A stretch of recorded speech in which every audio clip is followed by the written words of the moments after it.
rasa sakit. Orang biasanya nggak jernih mikirnya.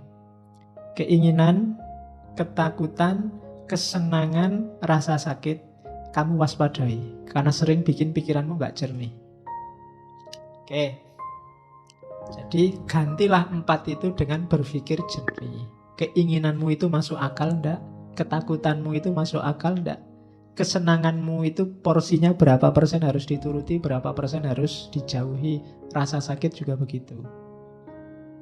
Dari situ kamu akan bisa menjalankan milih yang baik. Kalau sudah, kamu akan bahagia karena hidupmu harmonis, lahir dan batin. Itu rumusnya Stoa.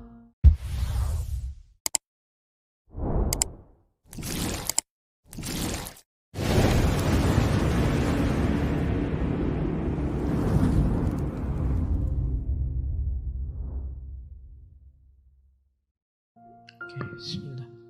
Assalamualaikum warahmatullahi wabarakatuh. Bismillahirrahmanirrahim. Oke, bismillah, kita mulai ya belajar stoik. Eranya itu di buku-buku ada banyak, silakan dibaca sendiri yang sejarah. Kita mulai. Yang pertama, sebelum masuk ke pikiran, kita awali dari asumsinya. Orang-orang stoik mengasumsikan bahwa alam semesta itu berjalan dengan pola tertentu. Kita menyebutnya sunatullah. Prinsip-prinsip rasional, logos. Jadi alam ini berputar tidak kebetulan. Ada polanya, ada patternnya, ada tujuannya. Kamu jadi manusia, dilahirkan, di belakang rumahmu tumbuh pohon kelapa, kucingmu tiba-tiba beranak 3, dan lain sebagainya. Itu bukan sesuatu yang tidak sengaja. Ya kamu lahir kan juga sengaja pasti kan. Kalau nggak sengaja malah mewatiri. Nggak sengaja pun kok kamu benar-benar lahir, itu pasti dalam rangka grand desainnya alam semesta. Keberadaanmu nggak pernah sia-sia. Ya kalau bahasanya Quran kan ada itu yang afa hasibtum annama khalaqnakum abasa. Apa mbok anggap katanya Allah ini, aku menciptakan kamu itu iseng aja? Enggak. Ya abasa itu kan main-main, bahasa sekarang kan iseng. Mbok anggap aku bikin kamu itu iseng, Mbok. Itu kan tanyaannya Allah begitu. Enggak, aku serius. Kalau bahasanya stoik, ada logosnya. Ada pola rasionalnya. Ada tujuan, target, ada desainnya. Gelas itu dibikin semacam itu kan ada polanya, ada logosnya. Orang yang bikin gelas, bayangannya itu nanti diminum manusia, diminum orang. Orang itu mulutnya segitu, tangannya ada di sampingnya, kan bikin gelas ini kan membayangkan itu. Karena tujuannya untuk manusia, maka desainnya semacam itu. Itu kan namanya tidak asal. Ada desainnya yang dituju. Kalau memberi minum sapi misalnya, nggak gelas kayak gini, nggak nyampe sapinya. Sapi juga nggak bisa tos. Jadi ya gelasnya dibikin ember besar, kasih air biar dia nunduk. Ini namanya ada logosnya. Ada tujuannya, tidak asal. Alah yang penting minum gitu aja toh Pak Lunda. Gelasnya dibikin yang sekiranya manusia bisa minum. Alam semesta diciptakan Allah juga begitu, kayak kita menciptakan gelas tadi. Segalanya ada tujuannya, ada polanya. Dan itulah nanti kita menyebutnya sunatullah, atau kadang disebut hukum alam, natural law. Itu logosnya. Ya hukum alam itu kayak gelas ini loh. Ini tutupnya ya. Ini tutupnya, ini gagangnya, ini wadahnya, ini kan logosnya. Yang dipegang ini, jangan ini. Minumnya dari sini, jangan dari sini, tidak keluar airnya kan. Itu ada logosnya, kamu nggak bisa ngawur. Berhadapan dengan alam semesta juga begitu. Dia ada polanya. Pahami ini. Kalau nggak paham, kamu nggak bisa minum. Nggak ada sedotannya ya jangan disedot. Kan begitu. Bismillah, silakan diminum, enggak apa-apa.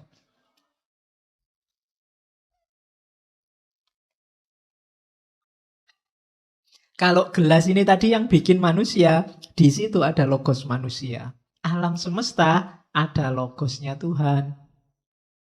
Karena dia berasal dari Tuhan. Nanti konsep alam semesta yang dari logosnya Allah ini mirip pikiran tentang panteisme. Jadi dalam diri alam semesta ada kandungan Tuhannya. Agak susah ngomong kandungan. Dalam gelas ini ada bau manusia. Bau dalam tanda petik ya bukan berarti habis tak sentuh terus mampu aku urung adus. Jadi jejaknya manusia kan kelihatan di situ. Karena yang bikin manusia. Laptop ini kan terasa jejaknya manusia yang bikin. Di sini ada manusia. Kalau kamu tiba-tiba misalnya jalan di tengah hutan, sepi, tidak ada siapa-siapa, nemu laptop, oh ada manusia mesti di sini. Ya kan? Kamu jalan-jalan di Mars misalnya, tiba-tiba nemu jaket, mesti ada manusia di sini. Nggak mungkin bukan manusia. Yang bikin itu jelas coraknya corak manusia. Nah, itu jadi Tuhan ada dalam ciptaannya itu bukan kok terus Tuhannya nongkrong di situ, tapi dia hasil logosnya Tuhan pasti. Bau Tuhannya terasa. Sama kayak laptop ini bau manusianya terasa. Jadi ada pola ketuhanan. Orang kan dalam bahasa tasawuf kan orang menyebutnya tajalli. Jadi corak ketuhanannya terasa. Dalam dirimu itu bau Tuhannya ada. Cuma sering kamu cuekin. Yang keluar bau setan terus. Ya, ya karena kita lengkap ya. Mampu setan ya mampu Tuhan. Jadi Tuhan ada dalam segala sesuatu, dari situlah nanti ada divine reason. Jadi yang kita menyebutnya hukum alam. Dan ini sifatnya pasti. Sepasti gelas ini. Bahwa ada gagangnya, minumnya dari situ, naruhnya semacam itu, kalau kebalik naruhnya ya tumpah. Berhadapan dengan gelas ini kan kamu nggak bisa, kita kan bebas Pak, mau tak minum dari bawah kan suka-suka saya, ya minum nanti tidak keluar airnya. Jadi dari situ nanti lahir gagasan bahwa alam ini sudah diciptakan dengan hukumnya, semua tinggal mengikuti hukum ini. Itu yang nanti dalam filsafat namanya fatalistik. Sudah ada polanya, sudah ada blueprintnya. Tinggal dijalankan, termasuk manusia. Jadi, oleh karena itu, agar desain tadi berjalan, hasilnya sesuai yang kita inginkan, semuanya harus menjalankan perannya masing-masing. Termasuk manusia. Ya, manusia ya jadilah manusia yang baik. Jangan jadi hewan, jangan jadi tumbuhan, jangan jadi barang, benda. Berperanlah sebagai manusia. Tutupnya gelas, ya jadilah tutupnya gelas. Gagangnya juga jadilah gagangnya gelas. Karena begitu malfunction, begitu nggak jalan, alam semesta akan chaos. Kalau itu gelas, kamu nggak bisa minum. Harusnya tutupnya kamu jadikan gagangnya, ya buyar. Sama, ketika hukum alam ini tidak kamu patuhi, yang terjadi kacau. Kalau sudah kacau, ya tujuan tadi, grand design tadi, tidak ada manfaatnya, merusak. Sama kayak laptop ini tadi kan bau manusia. Kalau jalannya tidak sesuai dengan peruntukannya, ya mesti kacau. Harusnya dia keyboard, tapi pura-pura jadi mouse. Harusnya layar, pura-pura jadi kabel, susah. Mesti kacau. Nah, masing-masing ada perannya, ada fungsinya. Untuk bisa harmonis, semuanya harus berperan sesuai fungsinya masing-masing.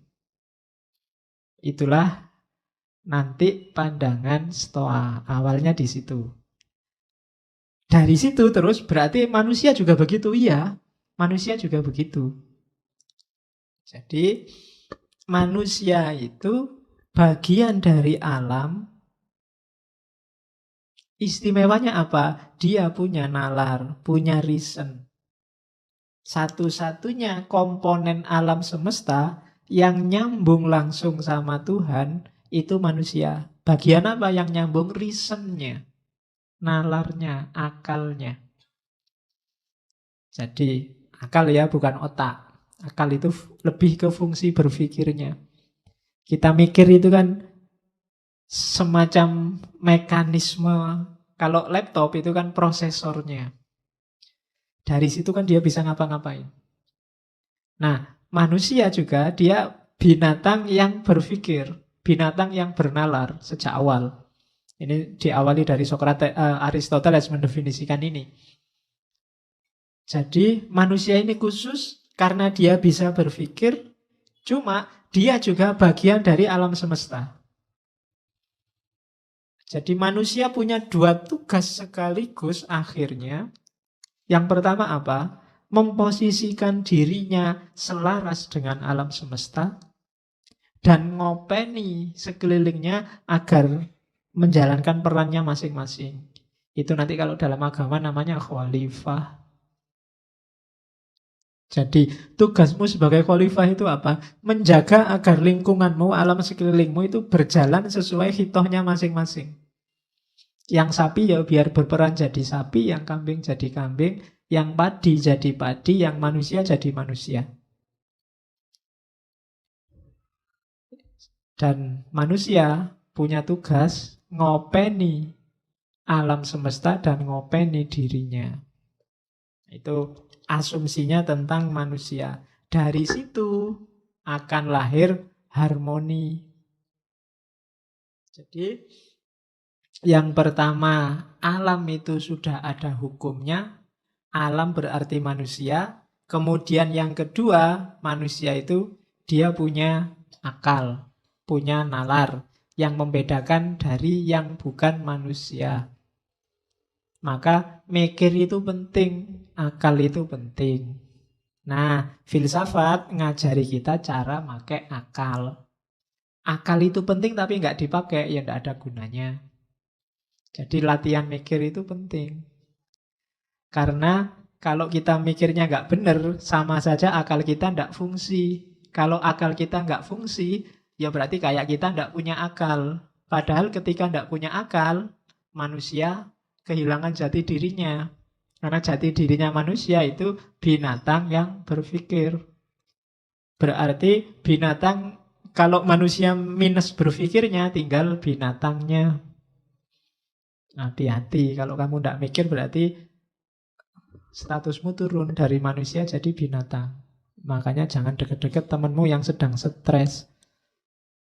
Judek aku ra iso mikir, hati-hati itu. Ya. Kalau sudah judek, tidak iso mikir, itu alamat sudah.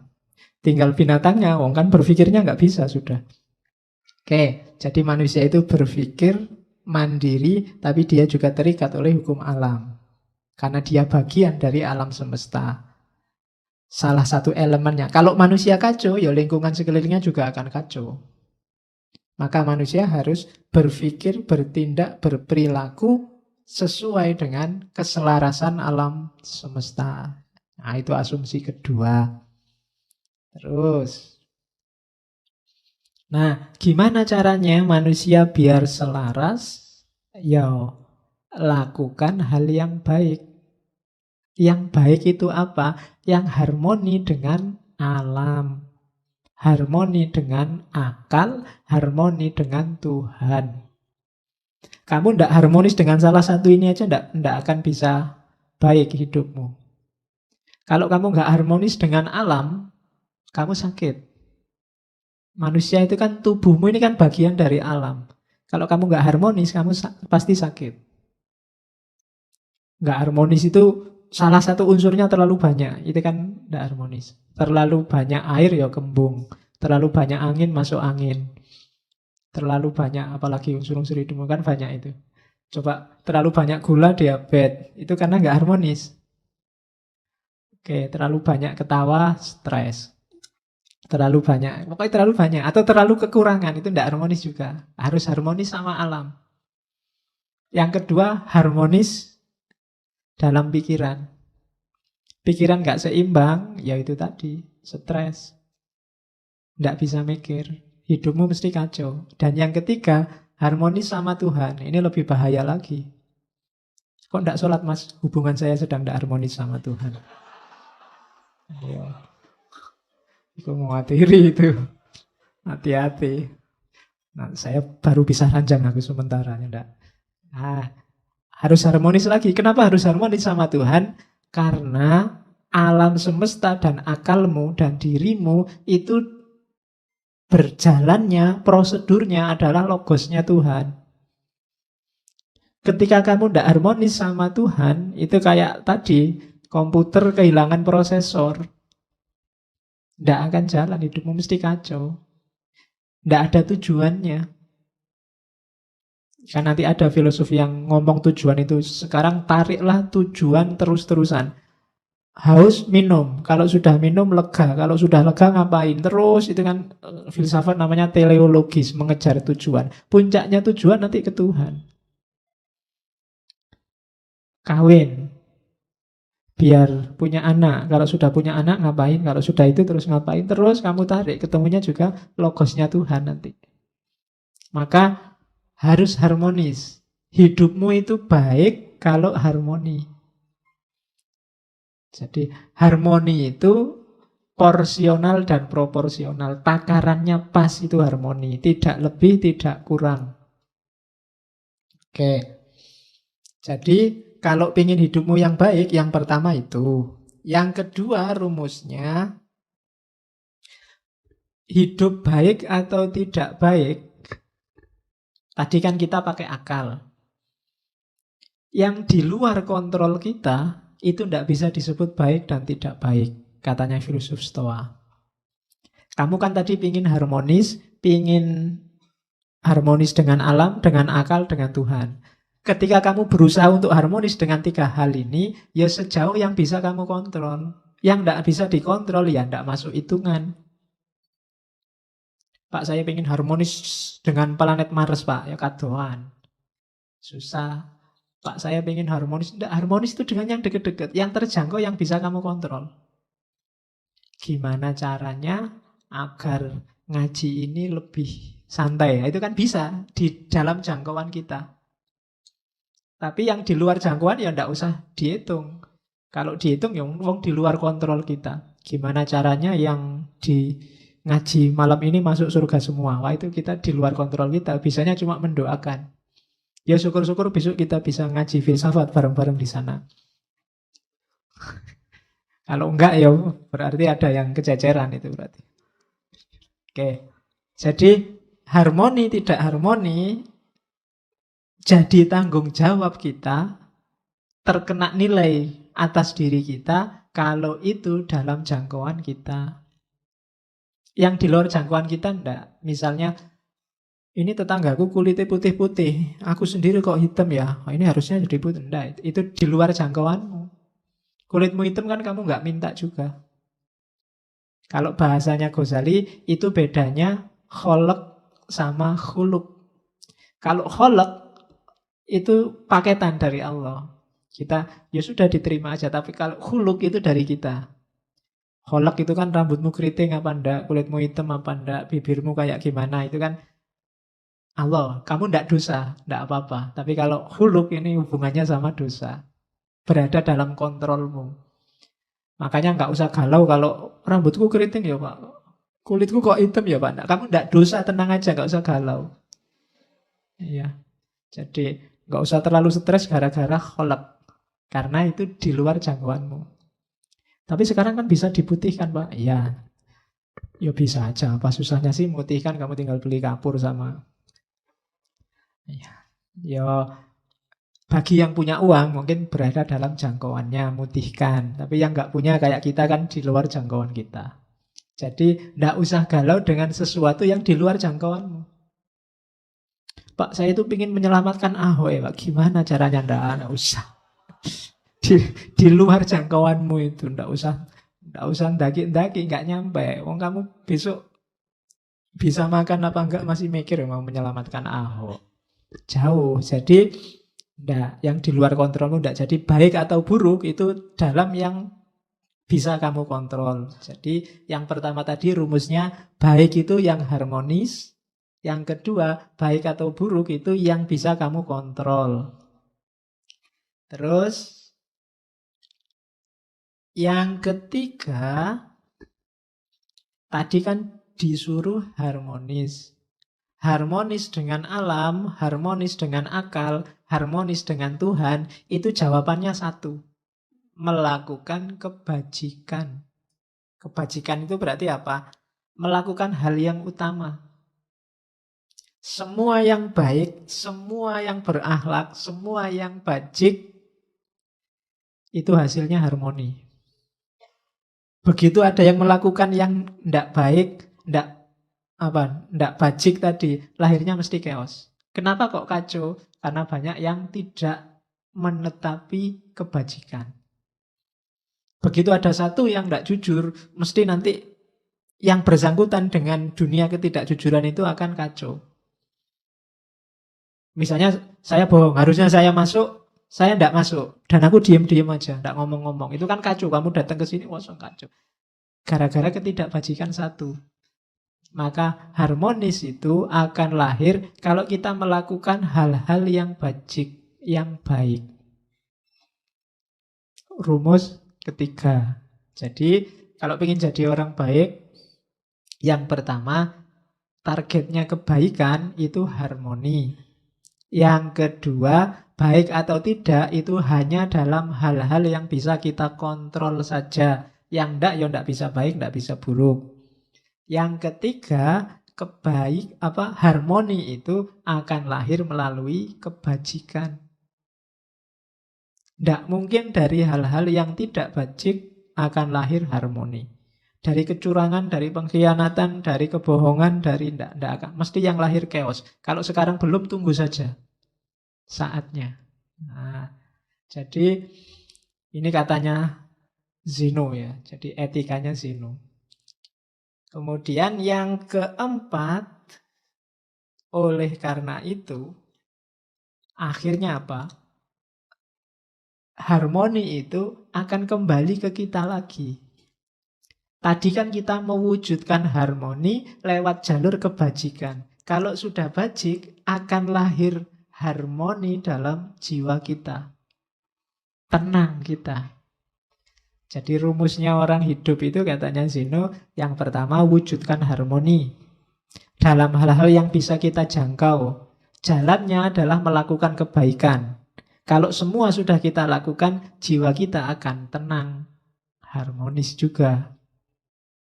Jadi 4. Kalau kita bisa mewujudkan 4 ini, kita akan hidupnya enak. Itulah sunnatullahnya, kebaikan. Rumusnya itu. Kalau dilanggar sejak awal, ya kita tidak akan bisa menemukan harmoni dalam diri kita. Kalau jiwamu masih selalu nyari, pingin enak, masih pingin terus nuntut terus, berarti kamu perlu mewujudkan ini. Jalanmu perlu dihidupkan lagi lewat kebaikan. Biar lahir harmoni, biar jiwamu tenang. Dan itu pun dalam hal yang bisa kamu jangkau. Yang tidak bisa dijangkau, ya berdoa saja. Karena logosnya logos Tuhan. Ya biar Tuhan yang intervensi.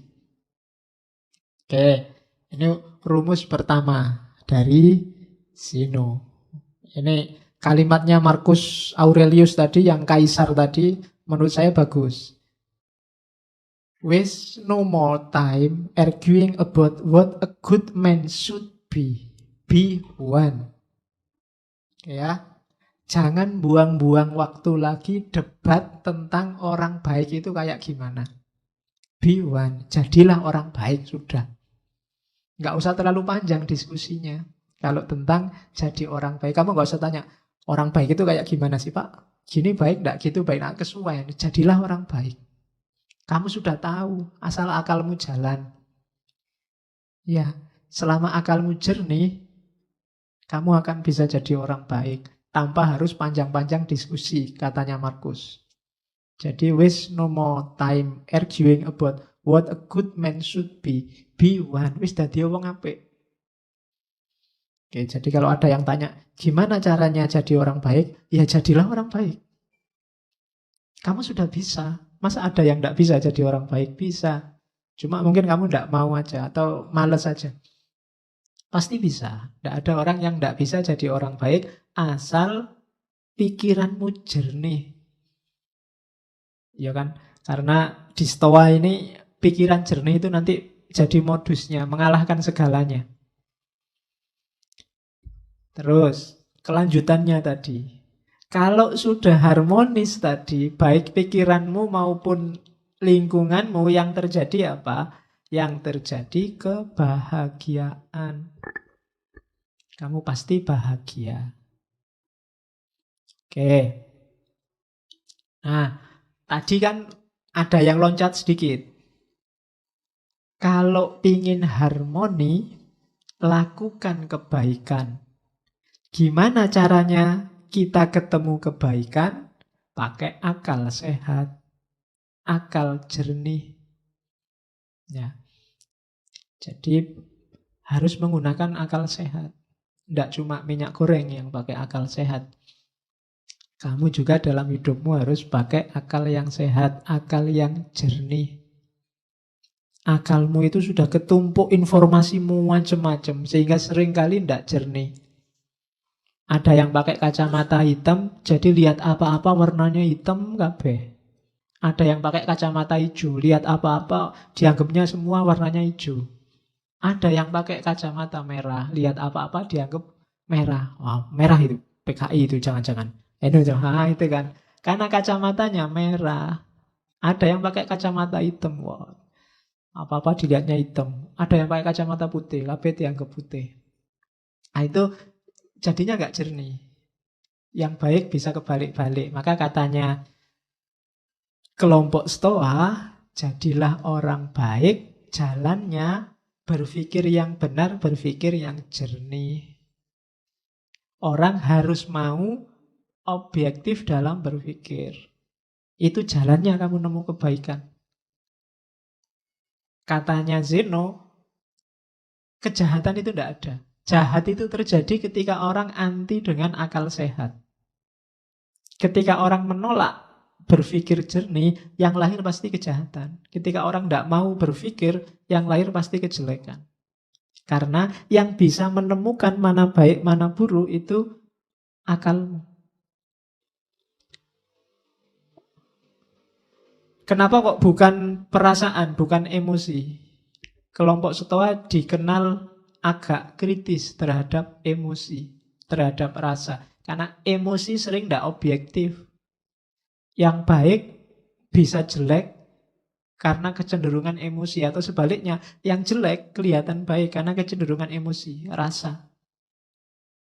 Sejelek apapun mungkin pacarmu, bagi kamu kan paling cantik. Itu rasa. Kalau temenmu objektif, enggak kok, dia enggak cantik, kamu kan marah. Ya enggak ya, dia sementara ini ya paling cantik, kecuali ada yang lain besok. Jadi rasa itu kan cenderung ke yang disukai dan anti dengan yang enggak disukai. Ini enggak jernih. Yang bisa jernih akal. Kalau kamu bilang, kamulah satu-satunya yang tercantik di dunia misalnya. Loh, pas kamu ngomong gitu itu, tenane, coba objektif. Ya enggak sih. Akal itu. Kalau akal disuruh, ya enggak. Di TV-TV yang lebih cantik ya banyak. Ya kan? Kalau akalmu mau jernih ya ora. Cuma kan, ya itu kan untuk PDKT. Jadi, kebahagiaan dalam kebaikan ketemunya dari akal sehat. Maka jagalah baik-baik akalmu biar sehat. Karena itu yang menjamin kamu masih manusia apa bukan. Jaminannya akalmu. Begitu akalmu meleset, ya kemanusiaanmu dipertanyakan. Karena dari situlah lahir kejahatan. Ada orang maling, itu mesti karena mikirnya nggak panjang. Ada orang ngerusak, mikirnya nggak panjang. Ada orang tawuran, mikirnya nggak panjang. Jadi biasakan berpikir agak panjang. Ada cerita bagus dari tradisi Zen. Jadi satu ketika ada guru Zen yang dimintai nasihat seorang prajurit. Guru, saya mau beli kebijaksanaan. Tidak minta ya, beli. Kasih saya kebijaksanaan paling mahal. Akhirnya dikasih. Oke, tapi mahal ini ya. Oke, tak bayar berapapun, dikasih. Katanya guru itu gini, tak kasih kebijaksanaan paling mahal. Sebelum kamu memutuskan sesuatu, majulah 3 langkah dan mundurlah 3 langkah. Baru lakukan keputusanmu. Ini prajuritnya heran. Kayak gini kok mahal apa itu? Iya. Begitu prajurit ini pulang, Sampai rumah, depan pintu lihat sandalnya orang lain. Istriku sama siapa ini di dalam? Kurang ajar. Begitu buka pintu kamar, bener, di kamar ada yang tidur sama istrinya. Meskipun nggak kelihatan wajahnya. Dia sudah marah, sudah nyabut pedang ini, prajurit. Bunuh aja ini yang sama istriku. Begitu mau bunuh, tadi guru tadi nyuruh aku sebelum memutuskan sesuatu, maju 3 kali, mundur 3 kali. Oke deh, sudah bayar mahal-mahal ya, nggak apa-apa lah. Jadi dia maju 3 langkah, terus mundur 3 langkah karena ada jeda ini. Terus istrinya bangun, yang sama istrinya juga bangun. Lu ngapain kamu kok jalan maju? Ternyata yang sama istrinya ya saudaranya istrinya. Baru dia, selamat, aku tadi maju 3 langkah, mundur 3 langkah.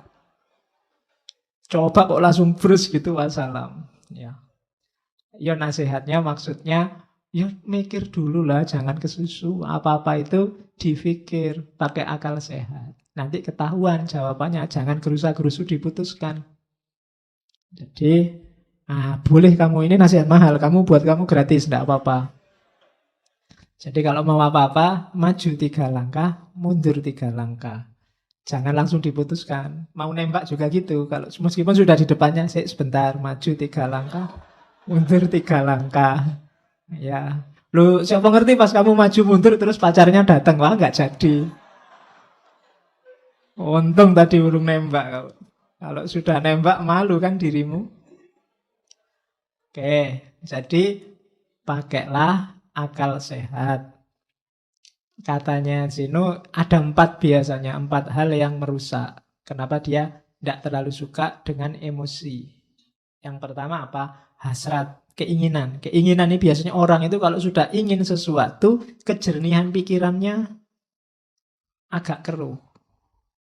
Dipertanyakan, kalau sudah karep itu biasanya sudah tidak jernih lagi. Ketakutan juga begitu.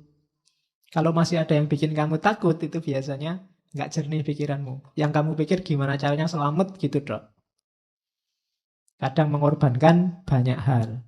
Kesenangan. Kalau sudah senang, main game bisa 3 hari 3 malam. Ada kan yang begitu, sampai tewas main game. Itu kesenangan. Kan kemarin saya baca ada yang sampai tewas main game di warnet sampai 3 hari 3 malam dan meninggal di warnet. Itu kan kesenangan yang merusak. Kadung seneng sama WA, kadung seneng sama Facebook. Pokoknya tidak pernah lepas dari tangan. HP dicas aja, dipegangi terus ngalang-alai. Sedang ngapain itu ya. Jadi HP sekarang jadi yang mengendalikanmu. Kayak binatang yang dikasih apa? Ditali itu. Yang nali itu ya HPmu itu. Kamu selalu ke situ. Oke, jadi kesenangan. Hati-hati dengan kesenangan. Kesenanganmu apa, itu kadang-kadang bikin pertimbanganmu nggak jernih. Wis kadung seneng. Nanti boleh kamu tulis di kamarmu besar-besar, hati-hati dengan keinginan, ketakutan, kesenangan, dan rasa sakit. Kalau rasa sakit ini biasanya dihindari. Rasa sakit, rasa nggak enak, itu biasanya orang cenderung lari. Itu juga bikin pikiran nggak jernih. Dosen mau ngasih tugas, mau dikasih tugas nggak usah pak, karena kamu membayangkan susahnya bikin tugas. Kamu nggak mikir loh, kalau bolak-balik bikin tugas lama-lama kamu terbiasa loh. Punya pengalaman nulis itu luar biasa. Tapi kamu lebih suka menghindar karena membayangkan susahnya bikin tugas. Mau wajib bikin tesis atau tesis bisa diganti bayar saja. Bayar saja pak, mungkin gitu seandainya ditawari. Kenapa? Kamu membayangkan sakitnya bikin tesis. Tidak melihat manfaatnya, kamu hanya menghindari susahnya. Nah itu rasa sakit. Orang biasanya nggak jernih mikirnya. Keinginan, ketakutan, kesenangan, rasa sakit, kamu waspadai. Karena sering bikin pikiranmu nggak jernih. Oke. Jadi gantilah 4 itu dengan berpikir jernih. Keinginanmu itu masuk akal enggak? Ketakutanmu itu masuk akal enggak? Kesenanganmu itu porsinya berapa persen harus dituruti, berapa persen harus dijauhi. Rasa sakit juga begitu. Dari situ kamu akan bisa menjalankan milih yang baik. Kalau sudah, kamu akan bahagia karena hidupmu harmonis, lahir dan batin. Itu rumusnya Stoa. Nah, ini teori self-preservation. Apa enggak boleh, Pak? Kita punya hobi, punya kesenangan, ingin kaya, ingin kepuasan tertentu, boleh. Cuma hati-hati melampiaskannya. Self-preservation itu melestarikan dirinya sendiri. Biar hidupmu enak, hidupmu nyaman, hidupmu bahagia. Hakmu untuk makan enak, hakmu untuk tidur nyenyak, hakmu untuk seneng-seneng, ya self-preservation itu. Tapi kayak Epikuros kemarin, jangan sampai kontraproduktif. Maunya seneng-seneng, akhirnya susah. Kayak yang minum oplosan itu kan, maunya seneng-seneng. Tapi akhirnya, wallahu a'lam bishawab. Innalillahi. Nah, itu kontraproduktif namanya. Ya seneng sama game ndak apa-apa, seneng sama internet ndak apa-apa, seneng sama WA ndak apa-apa, tapi penuhilah secukupnya. Dalam rangka apa? Self-preservation. Self-preservation itu melestarikan dirimu biar nggak cepat punah. Loh, yo, kalau kamu punah itu kan secara eksistensial maupun secara esensial. Kamu main game terus sekarang, ya mungkin masih hidup, tapi waktumu habis sia-sia. Temanmu sudah ngapain, kamu masih ngapain. Oke, jadi self-preservation. Jaga dirimu, lestarikan dirimu. Kalau ada yang kamu senengi, ya puaskan secukupnya. Kalau ada yang kamu takuti, ya kendalikan secukupnya, dan seterusnya. Biar kamu tetap lestari jadi manusia. Kalau enggak, ya dirimu bisa punah nanti. Kamu yang sejati enggak keluar. Yang keluar kamu yang iseng, kamu yang seneng-seneng, kamu yang bukan aslinya. Karena kamu enggak memberikan sepenuhnya. Suka lihat TV ya enggak apa-apa, ini sekedarnya saja. Jangan pulang dari kampus di depan TV, sampai malam cekelani remote. Enggak pindah-pindah. Acaranya enggak enak semua, ya enggak apa-apa, diganti channel. Oke. Itu tidak self-preservation namanya. Terus, jadi ini ya, ini pikiran-pikirannya diawali dari Zeno. Nanti kita lihat gagasan-gagasan tokoh-tokoh utamanya satu-satu. Ya, ini katanya Marcus lagi. He who lives in harmony with himself live in harmony with the universe. Ia yang hidup harmonis dengan dirinya sendiri akan hidup harmonis dengan alam semesta. Kalau kamu sama dirimu sendiri nggak harmonis, ya kamu nggak mungkin harmonis dengan alam. Kamu sama dirimu sendiri nggak damai. Nggak damai itu bisa pikiran sama perbuatanmu beda. Bisa antar pikiran kamu nggak jelas antara ya dan tidak. Itu namanya nggak harmonis. Pingin mutusin apa tapi nggak bisa. Pingin A tapi yang terjadi B, itu nggak harmonis sudah. Kalau dalam dirimu sendiri perang terus, oh ya sudah, kamu tidak akan bisa harmonis dengan alam semesta. Maka harmonislah. Apalagi sama orang lain, sama dirimu sendiri kamu gegeran terus. Gimana sih aku ini, bikin malu aja. Gimana sih aku ini, kan sering gitu kan. Kok bodoh banget ya aku ini tadi. Nah itu kamu sama dirimu sendiri aja gegeran. Apalagi sama orang lain. Maka he who lives in harmony with himself lives in harmony with the universe. Itu Marcus Aurelius. Oke.